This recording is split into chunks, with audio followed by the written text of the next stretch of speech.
তো গাইজ আজকে আবারও বিটকয়েন ক্র্যাশ করে গেল। কালকে $86,000 পর্যন্ত গিয়েছিল, সেখান থেকে আজকে $80,000কে ব্রেক করে ফেলেছে।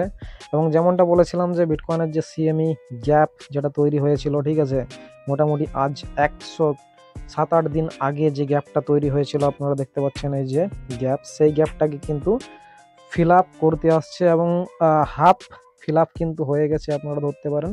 এখানে বলেছিলাম যে গ্যাপটা 80,700 বা 600 থেকে $77,500 পর্যন্ত। তো সেখানে কিন্তু চলে এসেছে। অনেক কারণ রয়েছে মার্কেটের মধ্যে, যার বড় কারণ বলেছিলাম মার্কেট ক্র্যাশেস, সেটা হচ্ছে ট্রাম্পের যে ট্যারিফ নীতি, সেটার জন্য পুরো ক্রিপ্টো মার্কেট শুধু নয়, পুরো গ্লোবাল মার্কেট কিন্তু টেনশনের মধ্যে রয়েছে। সব মার্কেট কিন্তু নিচে আসছে, ঠিক আছে। এখানে কালকের ভিডিওতে বিটকয়েনের পুরোপুরি বলে দিয়েছিলাম যে সাপোর্ট রেজিস্ট্যান্স, এখানে আরও একবার বলে দিচ্ছি, এখানে গ্যাপ যেটা রয়েছে সেটা কিন্তু ফিল আপ করতে আসছে।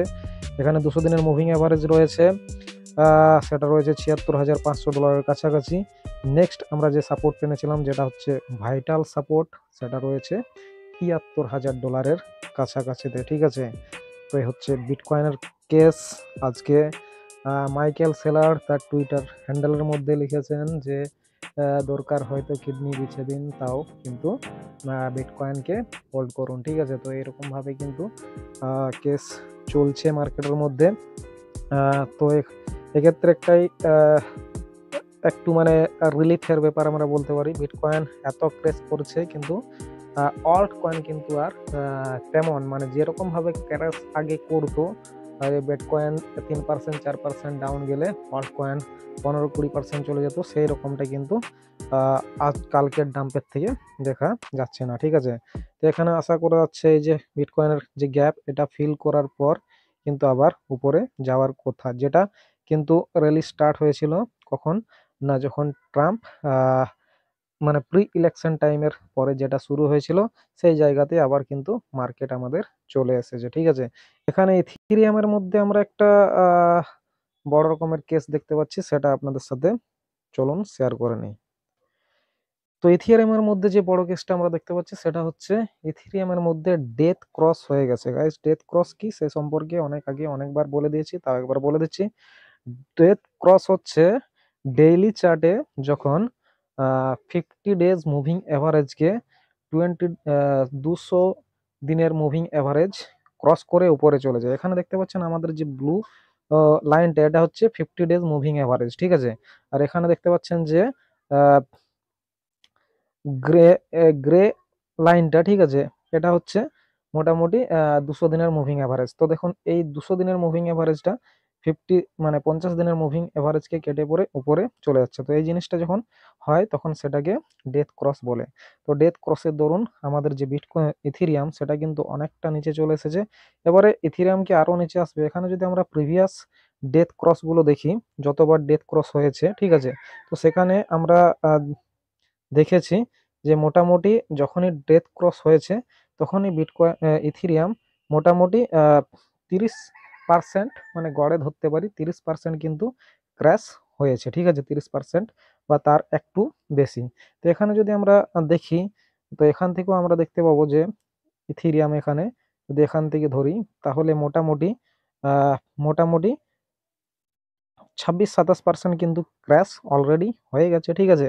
এবার ইথিরিয়ামের মধ্যে যে সাপোর্ট জোনগুলো দেখা যাচ্ছে, প্রথম যে একটা জোন ছিল সেটা ছিল মোটামুটি এখানে দেখতে পাচ্ছেন $2152 থেকে $1930 কাছাকাছি।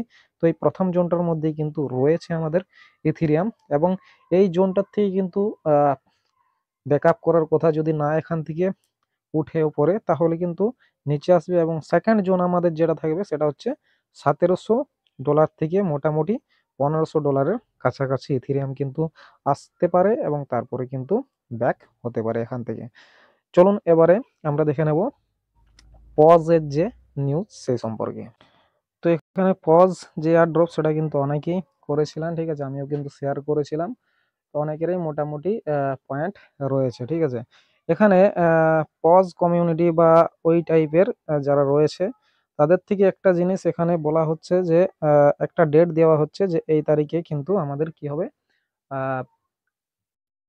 টিজিই বা লিস্টিং হবে। ঠিক আছে, তো এখানে একটা ডেট মানে পুরোপুরি দেওয়া হয়নি, এটা একটু ধাঁধার মধ্যে রাখা হয়েছে, টুইস্টে লেখা রয়েছে। আর দেখুন এখানে রয়েছে 03 অ্যান্ড এক্স এক্স। ঠিক আছে, তো টুইস্ট ডে 03XX 03 বলতে যদি এখানে মাসের কথা বলা হয় তাহলে সেটা মার্চ মাসের মধ্যে হবে, এবং ডেট পড়বে কি টুইস্ট ডে। তো চলুন ক্যালেন্ডারে আমরা এর সম্ভাব্য যে লিস্টিং ডেট সেগুলো কিন্তু বলে দিই। তো এখানে দেখুন যেহেতু 3 মাস বলা ছিল তার মানে মার্চ মাস, এবং টুইস্ট ডে বলা ছিল, টুইস্ট ডে মানে হচ্ছে মঙ্গলবার। তো এখানে দেখুন 4 তারিখ পড়েছে মঙ্গলবার, 11 তারিখ পড়েছে মঙ্গলবার, 18 তারিখ, 25 তারিখ। তো এই যে 4টে ডেট, ঠিক আছে, এই 4টে ডেট তাদের যে দেওয়া হয়েছে একটা এজাম্পশন, সেই অনুযায়ী কিন্তু এই 4টে ডেটের মধ্যে টিজি বা লিস্টিং হতে পারে। পুরোটাই কিন্তু রিউমার, ঠিক আছে, এটা কোনো কনফার্ম ডেট কিন্তু নয়, সেটাও আপনাদেরকে খেয়াল রাখতে হবে। তো এবারে আসছি কোথায় কোথায় এই টোকেন লিস্টিং হতে পারে, মানে পজ টোকেন লিস্টিং হতে পারে। ঠিক আছে, এখানে অনেক রকমের রিমার্স কিন্তু চলছে, বাইন্যান্সে লিস্টিং হবার রিমার্স চলছে, এবং বাইবিটে লিস্টিং হবারও রিমার্স চলছে। তো বাইবিটের লিস্টিং এর যে রিমার্স সেটা যে শুরু হয়েছে সেটা কোন জায়গা থেকে, সেটা আমি আপনাদেরকে এখান থেকে বলে দিচ্ছি। দেখুন এখানে পজের একটা কন্ট্যাক্ট অ্যাড্রেস দিয়েছে, এই কন্ট্যাক্ট অ্যাড্রেসটা যদি আমরা সোলানা স্ক্যানে গিয়ে পরে বসাই, ঠিক আছে, এই যে দেখুন টোকেন কন্ট্যাক্ট অ্যাড্রেস। ঠিক আছে, তো সোলানা স্ক্যানে যদি গিয়ে পরে বসাই তাহলে এখানে আমরা দেখতে পাবো কারেন্ট সাপ্লাই 100 বিলিয়ন, যেটা কিন্তু তারা বলেছিল যে আমাদের টোটাল সাপ্লাই থাকবে 100 বিলিয়ন। ঠিক আছে, এখানে দেখুন দুটো হোল্ডারের কথা বলা রয়েছে।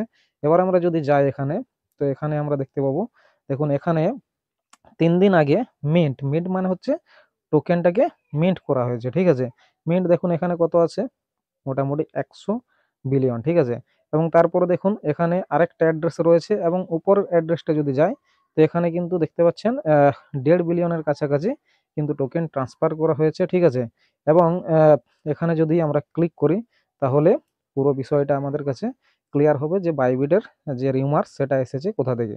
এখানে ক্লিক করার পর আমরা যদি নিচ দিকে একটু আসি তাহলে এখানে দেখতে পাবো বাইবিট হট ওয়ালেট, দেখুন 2 দিন আগে, ঠিক আছে, যেটা আমরা ওখানে দেখে এলাম। তো বাইবিট হট ওয়ালেটের কথা এখানে কিন্তু বলা রয়েছে, এখানে পজ এখানে দেখুন রয়েছে। ঠিক আছে, সেটা ট্রান্সফার করেছে 2 দিন আগে। তো এখানে দেখুন বাইবিট হট ওয়ালেটের ব্যাপারটা আসছে, সেই জন্য কিন্তু বলা হচ্ছে যে আমাদের যে পজ টোকেন সেটা কিন্তু বাইবিটের মধ্যে লিস্ট হতে পারে। ঠিক আছে, এবার যদি এরকম টিয়ার 1 এক্সচেঞ্জের মধ্যে লিস্ট হয় তাহলে মোটামুটি আমাদের যে প্রফিটের পরিমাণ সেটা কিন্তু বেড়ে যাওয়ারই কথা, এবং যার জন্য আমাদের যে ভাউচার যেগুলো মিন্ট হয়েছিল, 3 লাখ পজ পয়েন্ট যাদের ছিল তাদেরকে ভাউচার মিন্ট করতে দিয়েছিল, সেই ভাউচারগুলোর যে দাম সেগুলো কিন্তু অনেকটাই বেড়ে গেছে। 0.06 এই রকমের কাছাকাছি চলছিল, সেখান থেকে কিন্তু প্রায় 100% হয়ে গেছে, মানে এখন মোটামুটি 0.12 0.12 যে সোল সেই দাম কিন্তু চলছে। ঠিক আছে, আশা করা যাচ্ছে যদি ভালো ভালো এক্সচেঞ্জের মধ্যে লিস্ট হয় তো মোটামুটি একটা প্রফিট কিন্তু আমাদের হয়ে যাবে, যেহেতু আমাদের টেলিগ্রামের প্রজেক্ট সেগুলো কিন্তু সেরকমভাবে কয়েকটা মানে মুষ্টিমেয় কয়েকটা প্রজেক্ট ছাড়া কোনো প্রজেক্টেই কিন্তু সেরকমভাবে প্রফিট দেয়নি। কিন্তু এটা যদিও টেলিগ্রাম থেকে এটা বাইরে চলে এসেছে, এবং এটা আহ, এখন সোলানা কমিউনিটির মধ্যে রয়েছে, তো একটা মোটামুটি প্রফিট আমাদের হয়ে যাওয়ার কথা। ঠিক আছে, কে কে পজ এয়ারড্রপ ফার্মিং করেছিলেন অবশ্যই কমেন্টে জানাতে ভুলবেন না।